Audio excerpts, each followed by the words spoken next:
Maggie McKenna from the St. Lawrence County Arts Council. I'm very happy to see you here today. And today we have the great pleasure of seeing Catherine LaPointe Vollmer's studio and some of her pastel work. She also does some really incredible digital work, and she is the graphic designer for the St. Lawrence County Arts Council. So she wears many hats. She's an incredibly talented artist, so I'm really excited to have her on today's episode.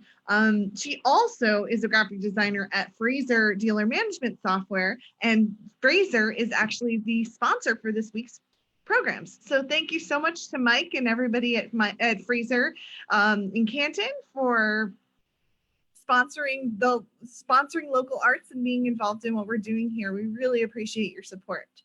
Art for Art's Sake, this is a new virtual program from the St. Lawrence County Arts Council, and we're showcasing local artists and sharing their homes and their studios and their talents with you, the community. So if you're an artist and you'd like to be involved in this program, reach out to me directly and we'll set up a time. We're booking a couple weeks out so we can give you some time and I can explain how we make this program work.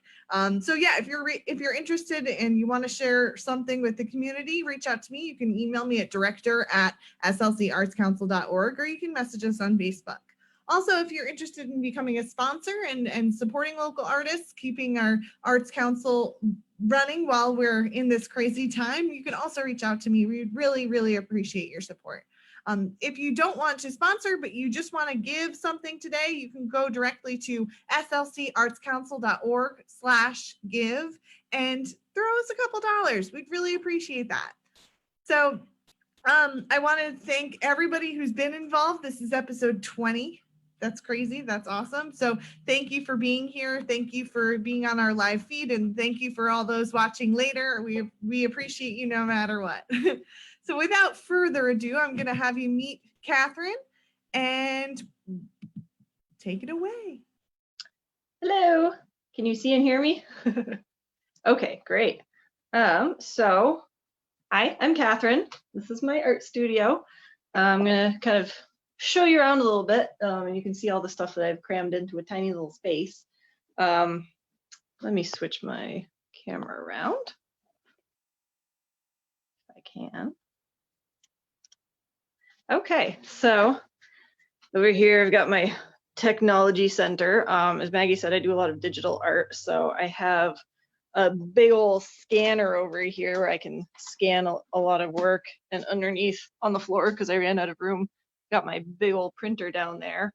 I do a lot of printing of my own, art prints and posters and things like that. I use a print shop when I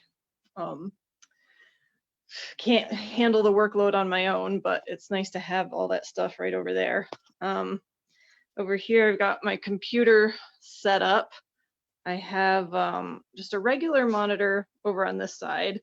And then this is my drawing tablet, which let's see, I've got a stylus here and I can draw directly on the screen. I can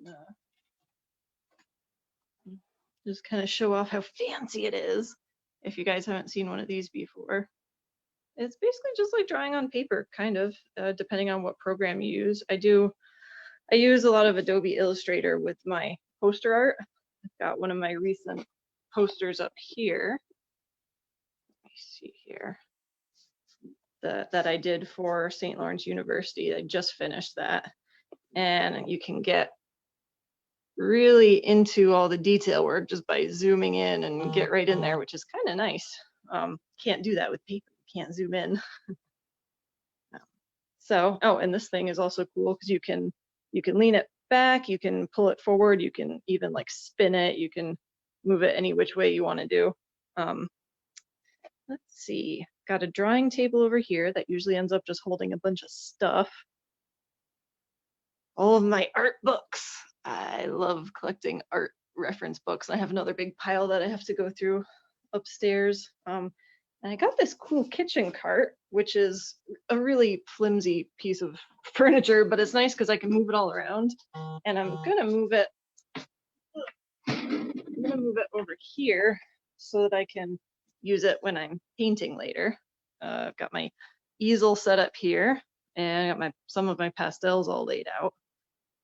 I just found these cool plastic trays that I can hold a bunch of pastels in because I never have enough storage space. Let's pop the leg out of here. Check out all these glorious colors. I found these trays online for like $2 each, and I have so much storage room now. So I'm gonna use those a little bit later. Lots and lots of storage. My filing cabinet, I've got these awesome, this flat file cabinet where I can keep mat board and art papers and paintings and stuff. And I've got some more flat files down here where I can store all my posters. And I've tried to cram as much as I can into this tiny little room. You can see I've got a bunch of my paintings kind of stacked up on this print rack back here, and I've got more packed away in boxes and trunks, and I've got some on the walls. I put some, normally I have other people's artwork up on the walls here, but I put some of my own up just to show off to you guys. This one was, oh, sorry for the glare. This one was done last year at the Morristown Plein Air Festival, which I'm hoping to do again this year. It was a lot of fun. I just got into doing plein air painting kind of this past summer. Hello again. So I'm gonna just set this up in my tripod here and see if I can get ready to do some painting, unless anybody has any questions about whatever.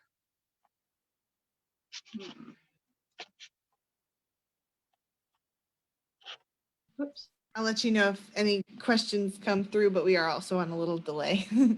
Okay. There we go. Gotta get the angle just right. That might be about as close as I can get it, but that's okay. So I'm gonna get my apron on first. Try to protect my clothes. And what I'm gonna work on here is obviously very tiny, but I'm gonna do a color study for a larger painting that I'm going to be working on. I sometimes like to do a color study ahead of time, which is basically just like a sketch, but in kind of full color. Just to work out my color palette and figure out kind of how I want it to look, and hopefully make all my mistakes ahead of time. And I can sometimes do multiple ones and try out sort of different looks, which reminds me, I'm going to pull some out that I've done before. Let's see.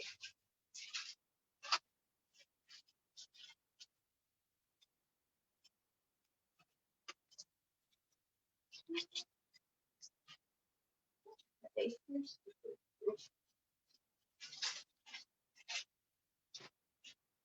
I'm rummaging around in my drawers here. Okay. I've got some examples of some color studies that I've done before. Just little things. So I've got 3 little paintings here that I did, all of the same scene, but all done in different ways or in different kind of color styles. This one here is a pastel painting that I did all in blues, just kind of like a monotone blue shades. And then I took that same scene and I did it with a more analogous color scheme, which is like one strong color and then the 2 colors next to it on either side on the color wheel. So it was kind of like started out as a mostly blue painting, then I brought in some greens and purples to play around with that. And then in this one, I took those blues again and I brought in the opposite colors on the color wheel, more orangey, yellowy orange colors. So just kind of it's a good way to experiment and try out different things that I can do very quickly, and not have to waste a bunch of time and materials and getting this whole big thing done and then not liking it at the end. So I'm working on, let's see, maybe I can zoom over here. Well, it's kind of hard to see, but I have a photo up on my computer there of a hiking trip that I did up on Cascade Mountain, and I'm going to try and do a much larger piece for the Lake Placid Center for the Arts show, which is hopefully going to be in July. We're doing I don't remember the name of the show, something like the 46er show. It's all about the 46 high peaks, and it's got a photographer has a whole collection of photos that he took as he became a 46er over the course of one winter. And then it's also going to have paintings done by individual artists of all the different peaks. So I'm working on that now. And it's a very green, blue, mountainous sort of picture. So that's why I chose a sort of reddish orange kind of color rather than doing an underpainting. I'm just going to start with a toned colored paper because I like to use a kind of complementary either underpainting or tone on the paper. I think like if you use an orangey color underneath, it really brings out the blues that you end up putting on top of that. So this is just a textured Canson pastel paper. When I do the full piece, I'm going to use a sanded paper, which if you're not familiar with pastels, you work on a type of paper that's almost like sandpaper. This is not that. This is just kind of got a little bumpy texture on it. It's not as nice, but it's fine for just a quick little study here. And it comes in every color imaginable, so that's nice. It saves me a step. So I guess I'll start with, when you're painting in pastel, it's a lot like oil painting. You start with your darks usually, and you work up to light colors, and you start kind of thin, and you work up to thicker layers. So I have, let's see, got every color under the sun here. But I'm going to start with, if you can see, these are all my new pastels, which is a very hard type of pastel. So those are good for the first beginning layers because they're hard. They don't lay down a lot of pigment. So you can work up a lot of layers over on top of them. I'm just going to begin by blocking in my darkest colors and try not to totally block with my head. Oh, I almost forgot. I gotta turn on. I have a little air filter down here because the pastels get really dusty. So I'm gonna turn that on. And then I also have this liquid glove stuff, Invisible Care. It's like a kind of a greasy lotion that you put on before painting, and it kind of protects your hands. It makes the stuff wash off easier and keeps it from soaking into your skin. Some people wear gloves, but I don't like the separation between you and what you're holding. Like I'd rather just be able to feel it. So this is better for me. Okay. My dark color. So I'm going to kind of sketch out the overall design. This is about the same dimensions as the larger piece that I want to do. I'm just going to block in my biggest shapes right now, really rough and loose. I want to go with kind of dark reddish colors and really warm colors up here in the foreground. And then cooler as I go further back into space.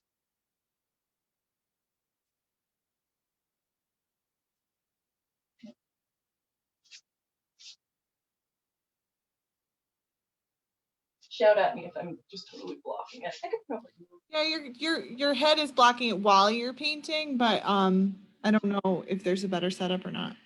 I wonder if I can move this more to the side. Oops.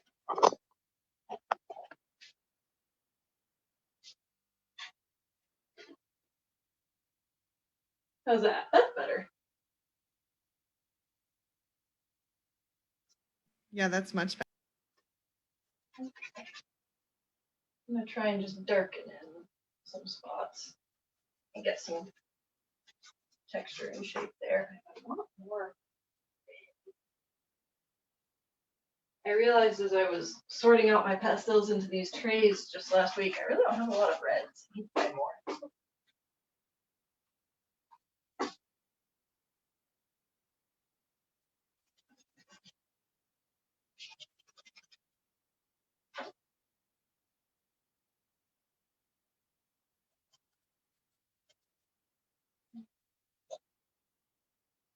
Nice orange.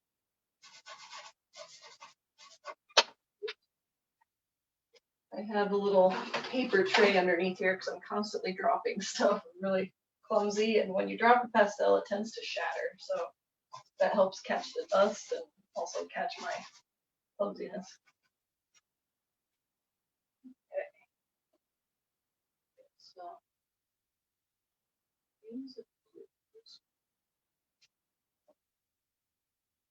I've got the horizon is kind of here-ish. I've got one mountain that's kind of poking up there, and then another mountain in the foreground here. This mountain is much bluer.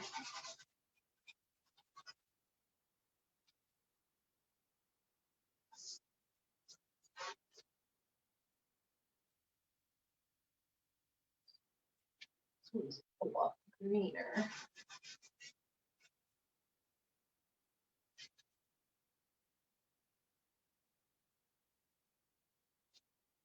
The sky's a nice light blue.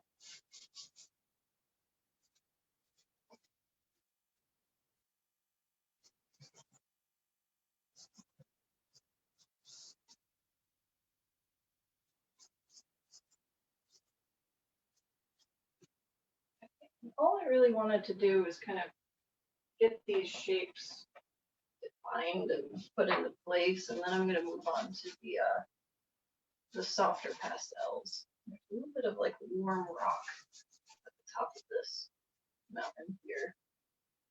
I'll drop in.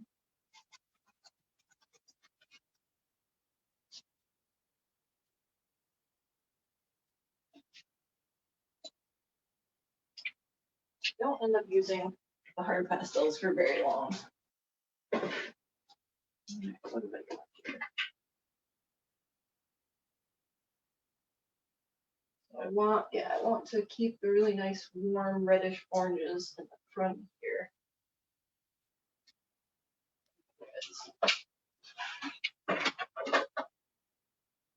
I just bought a new set of super, super dark square-sided pastels. These are a Terry Ludwig brand, and they're so glorious. They're really expensive though. It took me a while to build myself up to the point where I was willing to buy them.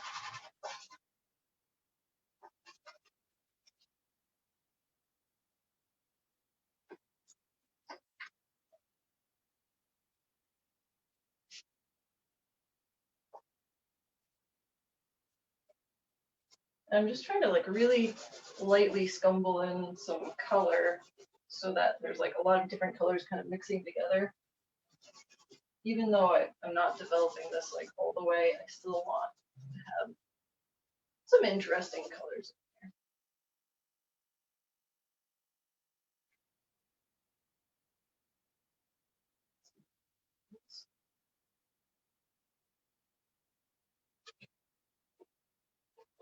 That's not great.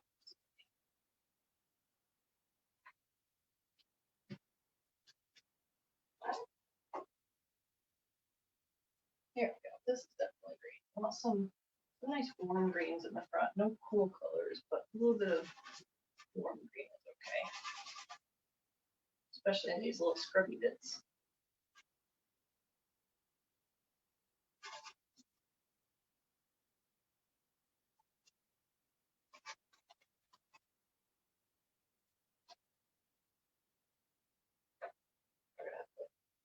Slightly cooler green to bring in the darks underneath the shadow of the clouds of this mountain back here. But it's a little bit cooler in color than the warmer colors I'm using up front. So that'll help it fade into the background a bit better.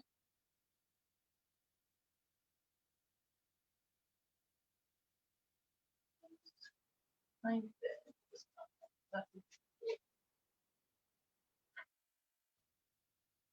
A really good, nice blue green here. Almost like a teal.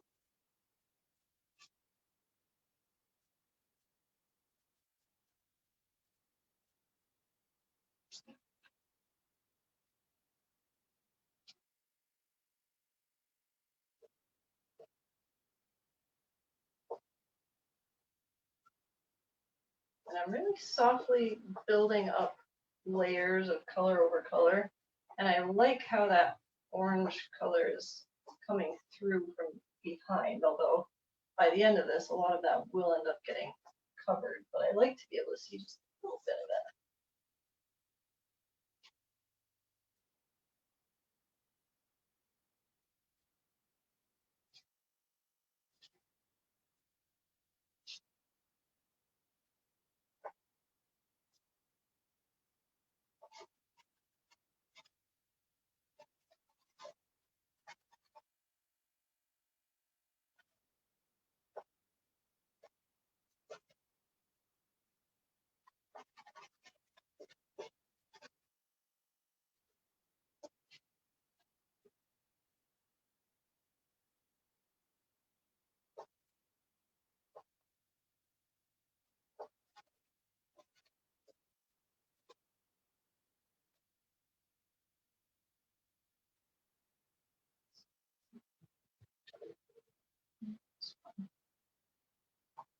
No.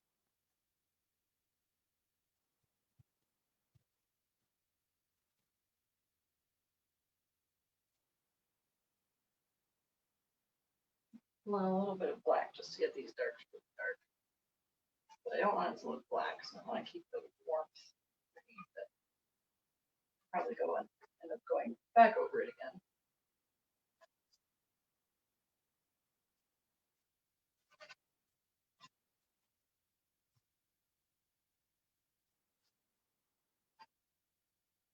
There's this thick rock sticking out of the trees right here.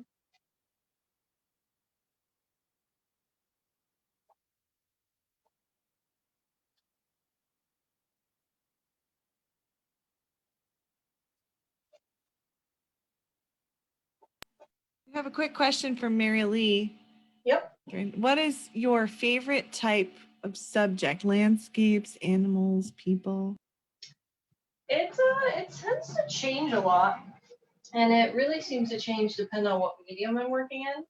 So I never used to like doing landscapes. I always said I'd much rather draw people or something a little bit more lively. But then when I started working in pastels, they just work so well with landscapes that now I'm in love. That's all I'm doing. If I'm doing more like architecture or buildings or any kind of man-made structures that have more like hard geometric lines and shapes, then I like doing that in pen and ink because I can get those like nice solid sharp lines. But pastel really lends itself to like these soft kind of billowy forms.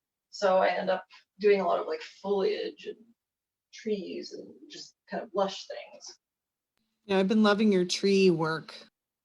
Yeah, I realized when I put a bunch of paintings up on my wall, I was like, oh, like 3/4 of these are trees. I didn't realize I was doing so many trees. I really love doing them though. Awesome. And we've been traveling a lot. We took a huge road trip to a bunch of national parks last year, so I just have so many gorgeous photos to be able to work from. We were moving too fast to really be able to do much painting on location, but I've got probably thousands of photos that I have plenty of opportunity to do some gorgeous landscapes with afterwards.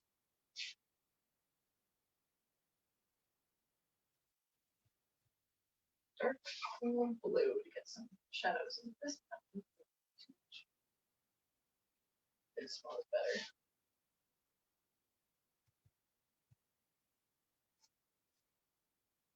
There are some dark shapes in this back mountain, but I don't want them to be as dark as the darks I have up here, because then it'll just flatten the whole thing out. Let me see what else I've got. Nice cool.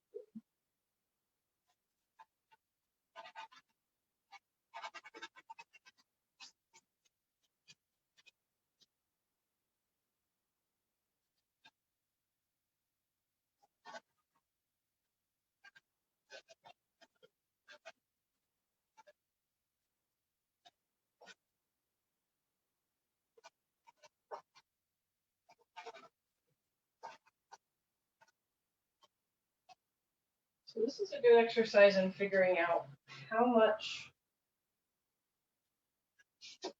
I can play with color temperature and how much can I get away with, because there's a point at which if I put too much warmth back here or if I have too much cool stuff up here, it's just going to stop working, right? So I want to figure that out before I spend a bunch of time on a bigger piece.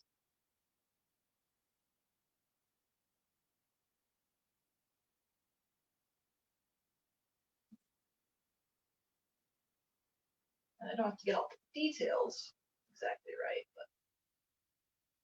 but they'll come when I get to that point.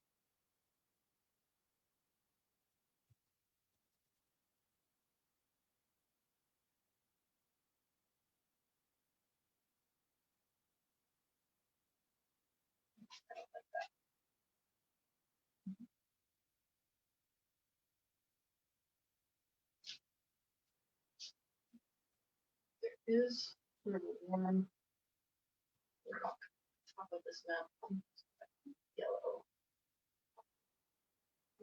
Nice green, maybe more of a tannish color, but still bring a little bit of warmth.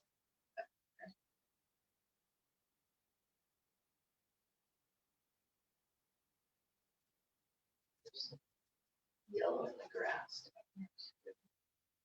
where it's warmer.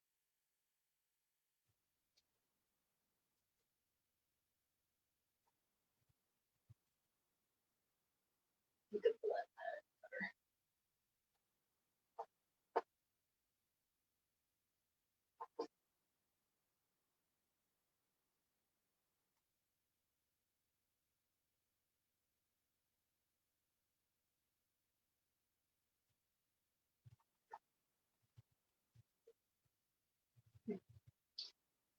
I'm going to pop up and work on the sky a little bit.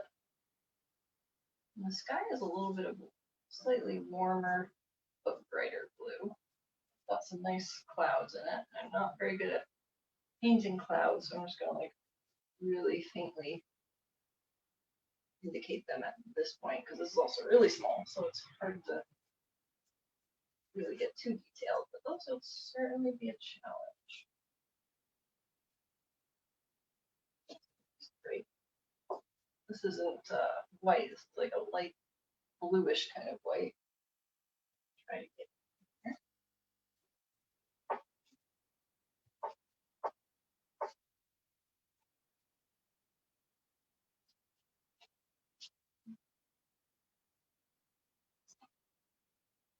And then kind of a neutral purple for the shadows under the clouds, but I'm not going to spend too long on that in this tiny little guy.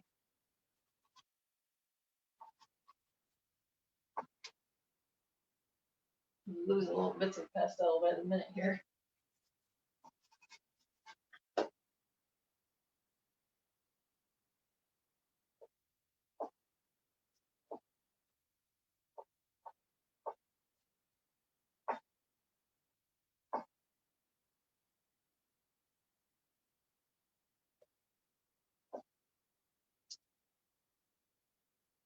I'll use some of that sky color also just for some little accents at the top of this mountain, just to make it stand out.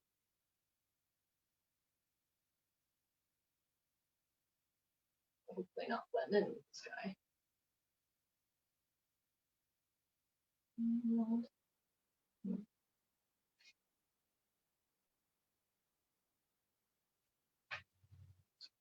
Turquoise color is back.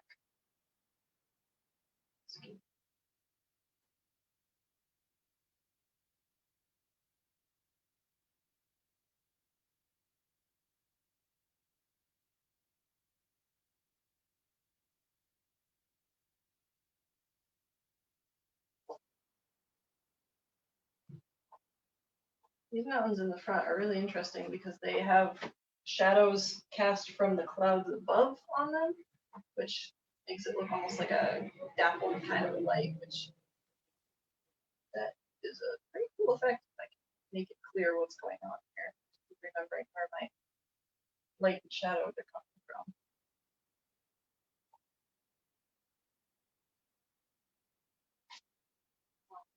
lighter. Let's get some more sun. No clouds.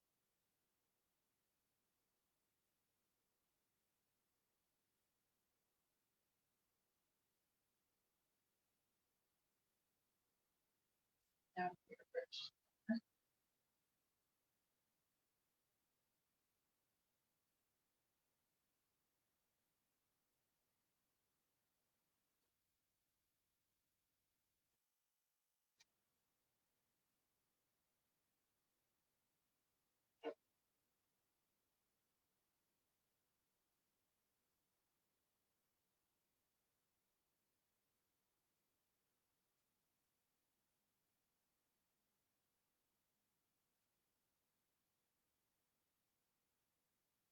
I don't really feel like these rocks are really reading as rocks yet. So I think I'm going to bring in a little bit more of like a pink kind of color instead of this yellow. Like a, no, that's, what if I got this? This might do.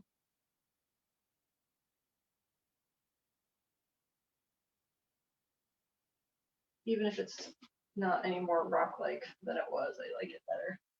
And the pink looks nice against the green since they're complementary.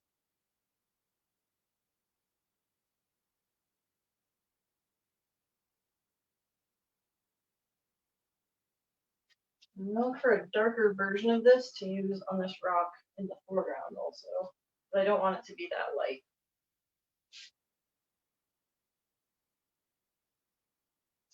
I think I found it.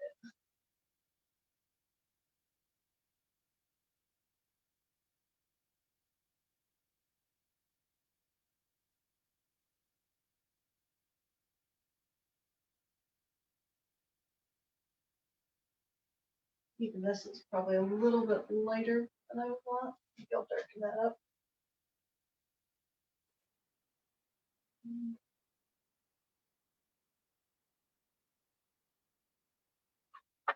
All these pastels, and I don't have the color I want. Here we go. This is kind of a, no, that's a little too pretty. The problem with pastels is that you can't mix colors like you do with paint, so you have to just have them all.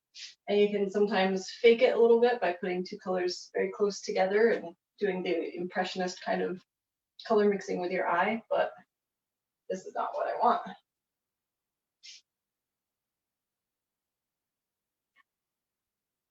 This might be okay.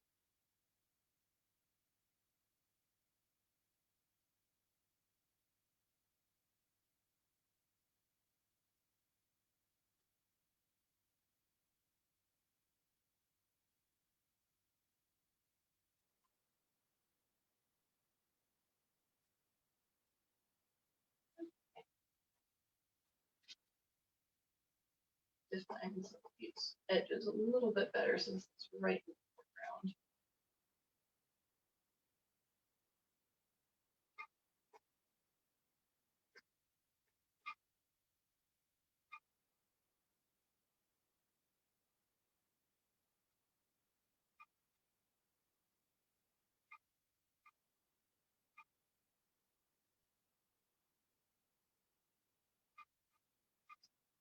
Silhouette right here in the foreground.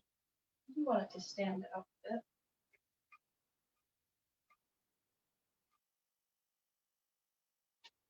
All right, take a step back and see what I think. Okay, I like the foreground. Those yellow rocks still stand out a little too much, so I'm gonna just sprinkle a little bit of green.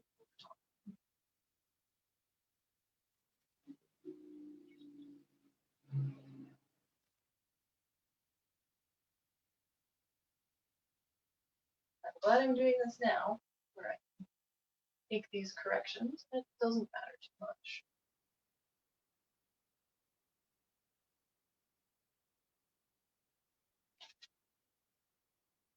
Let's see.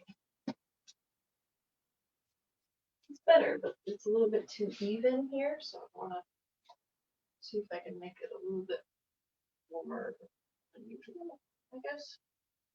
break up some of these shapes a little.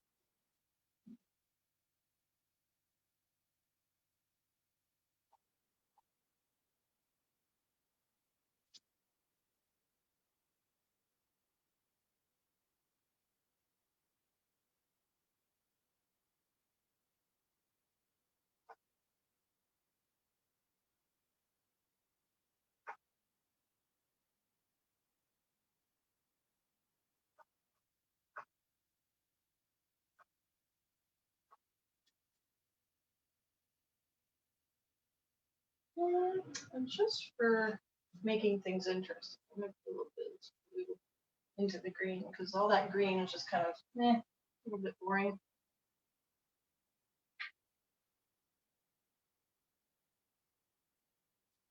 I like that. It's not bad, but I think I want darker blue. So it still reads the shadow.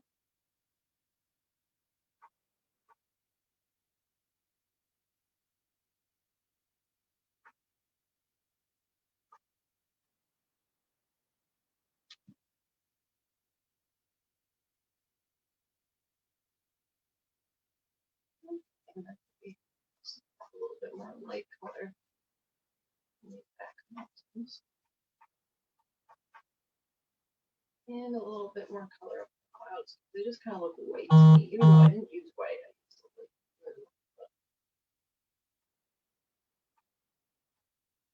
a little bit more blue.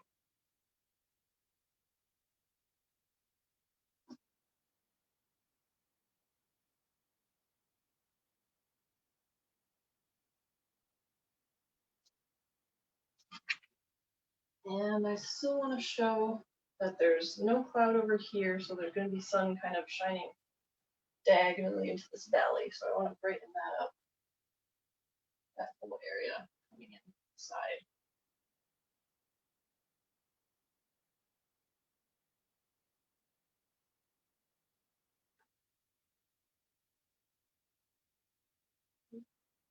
Right here.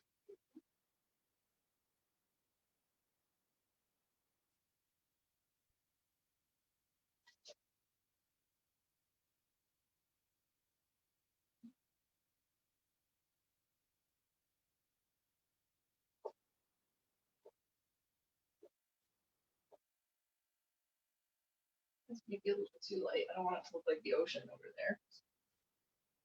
Bring that back in.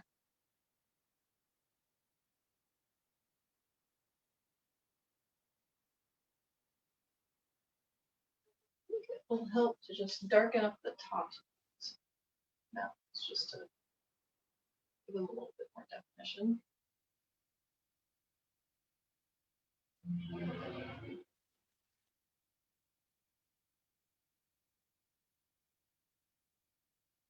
Regardless of whether or not it's like that.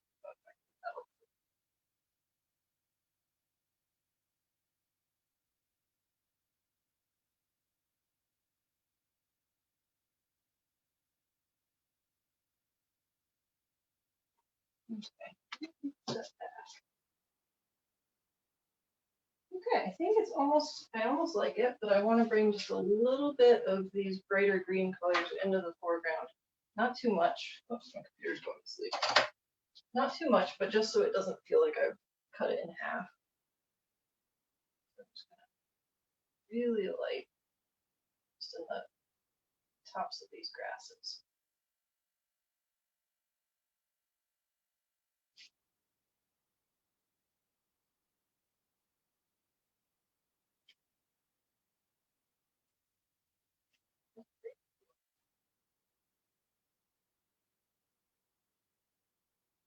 Not a very dark, but a very yellowy sort of. Again, some more a little bit, but keep that green.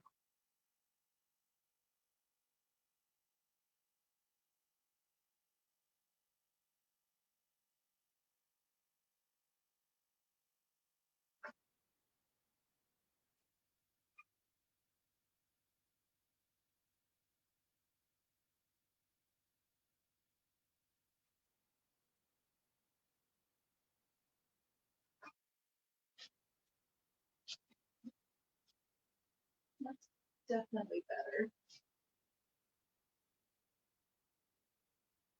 I still miss, there's a little bit of yellow tinge to some spots though, and I kind of covered over it, so I want to bring it back.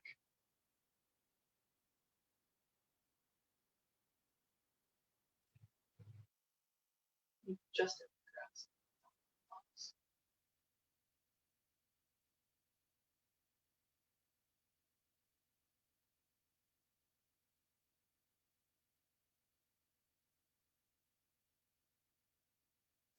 Get darker for this foreground.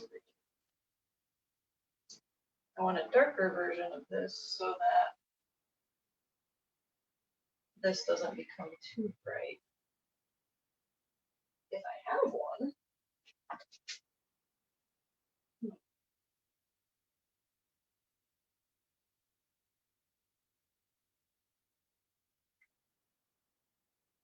I'm going to search for the perfect color.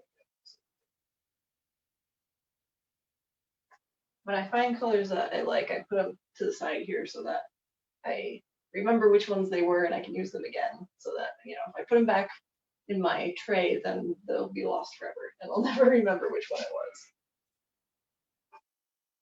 That's nice, like a yellowy brown.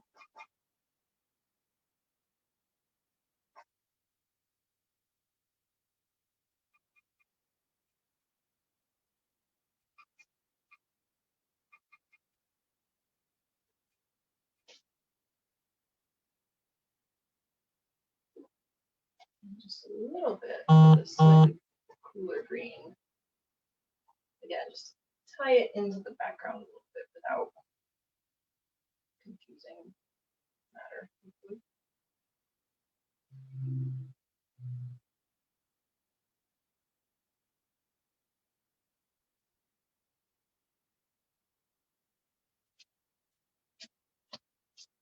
Okay, I think I like that. As far as just a quick color study goes, I'm gonna bring you guys closer because I know you probably can't see a whole lot of detail from back there.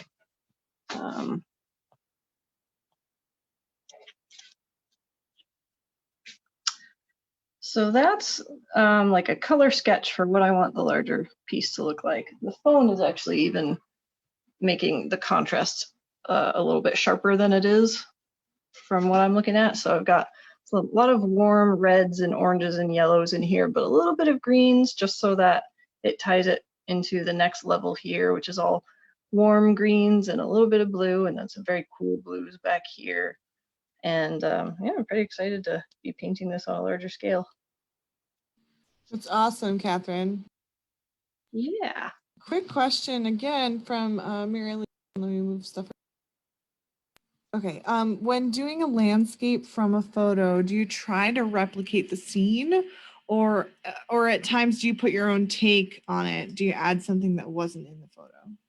I always try to put my own take on it in some way, even if it's just, you know, just tweaking the colors, shifting the colors a little bit. I might go so far as to like move something, you know, move this tree over there, or kind of rearrange the composition. For this one, I didn't really have to. Let me see if I can show you my photo here. And it's like looking at my computer screen, so I don't know how nice that is. But I took this photo at the top of Cascade Mountain, and then I cropped it into this composition that I liked. And then I also did, just on the computer, play with the colors a little bit. Let me see if I can turn that off. So I boosted up the warmth of the rocks in the front because I just liked that better. I liked the warm reds leading into the yellows and the greens and the blues kind of fading as you go. And I knew I wanted to do that, but I used Photoshop to help me kind of visualize it. It wasn't like that ahead of time. But other than that, I didn't really need to change this photo a whole lot. Let's see. This, the glare, there's windows everywhere in this room. This painting, I ended up playing with quite a lot. Everything is pretty much in the same place that it was, but I really messed around with the colors.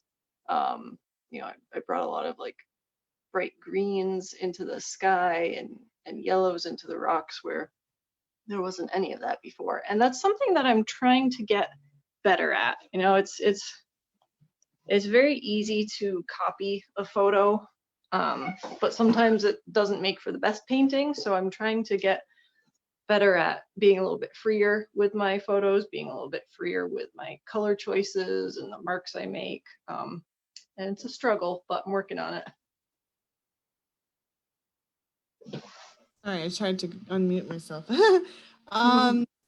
You do plein air painting more often now, and you do this kind of studio work from photos. Which do you prefer, and what do you find to be the biggest differences between them? They feel totally different. So I thought I had tried plein air painting a few times in the past and I never liked it. And I thought that I just, I was too picky, and I liked having my setup, everything in its place, and no bugs or wind or, all that kind of stuff, because I never had a good plein air experience. Then last year, since I started using pastels like maybe 2 years ago, I've been doing a lot more landscapes and nature images, and I've been getting more into that subject matter. So I wanted to try plein air again. And so I registered for the Morristown Plein Air Festival and the Tupper Lake Plein Air Festival very last minute. I just barely got in, before the event. And I absolutely loved it. And I don't know if it was a change in subject matter that I needed, where I was waiting for the right moment to want to paint outdoors, or if maybe I just had some bad luck before, bad weather or something. But I absolutely loved it. But I noticed that when you're painting outside, first lesson I learned is don't wear black sneakers, because my feet were on fire with the sun beaming on me. I never would have thought of that. I know, me neither. One of the other artists ended up lending me one of their umbrellas that like hooks onto your easel, and that was a godsend, and I ordered one right away. Not only to shade me, but also to shade my artwork, because there's nothing worse than painting and then the light starts to move on what you're painting, but also on your easel, and you've got like a line of sunlight running halfway across your easel, but not on the other side, and it can really mess with you. So the umbrella was a great find. And then I noticed when I was painting outdoors, we had beautiful weather for the first festival in August. Was it August? I don't know. Beautiful weather. It was sunny every day. And I noticed that when I got my pieces back inside and I looked at them again, they looked so much darker, because I was seeing them in such bright sunlight, and all my colors looked brighter and lighter than I realized when I got them inside. I had to go back in and lighten things up again. So that was kind of weird. And I know a lot of plein air artists will do most of their work on location, and then when they bring it back to the studio, they might do some tweaks and finish things up in a more controlled environment. Very cool. Still in my head. Are plein air painters meeting up still and setting up in parks 6 feet or more away from each? I know they often set up pretty far away from each other anyway. So yeah, I don't know that anyone's getting together to do plein air painting right now, but I know it's been a good escape for a lot of artists to be able to get outside away from people. I haven't done any this year just because it's been too cold for me. I'm a bit of a wimp where the weather's concerned. I'm waiting for it to warm up a bit more. Yeah. And as far as I know, the events that are going on later in the summer are still scheduled. I don't think the first one starts until August anyway, so hopefully those will still be going on and we'll be able to do it. Aside from like the very first registration and then like the big art event at the end, you really don't have a lot of contact with other people. So I feel like we could make it work. Yeah, I mean, I remember talking to Dave Crowell at one point about doing some less structured plein air painting, like offering an opportunity to say like, hey, every once a month or whatever, we're going to meet up at X park and just paint something together. Do you think that plein air painters around here would want to do that? Yeah, I bet. Yeah, especially if it's like a new or an interesting location. That's a good thought. Cool. Well, maybe we'll make something like that happen in the future. Hmm. Yeah, and then everybody can show off their artwork online, if nothing else, at the end. Yeah. Awesome. Well, if anybody has any questions for Catherine, we can wait just another moment on Facebook for those to come in. But thank you so much for your time. This has been really fun. Yeah. Thanks everybody who tuned in. Yeah, actually, we had some good turnout here. It's really great, and this has been such a fun program to have with live feedback, but also see people comment as we go along. Yeah. Yeah, we'll all be able to get together and paint together at some point. Yeah, totally. Well, awesome. I'm going to let you go at this point. Thank you so much, everyone, for tuning in. This has been Art for Art's Sake with Catherine LaPointe Vollmer of Lionheart Design or Lionheart Graphics. Check her out. If you look at the description of this live video, you can check out her Instagram and her Etsy shop and go support her, support your local artists, and we'll see you tomorrow.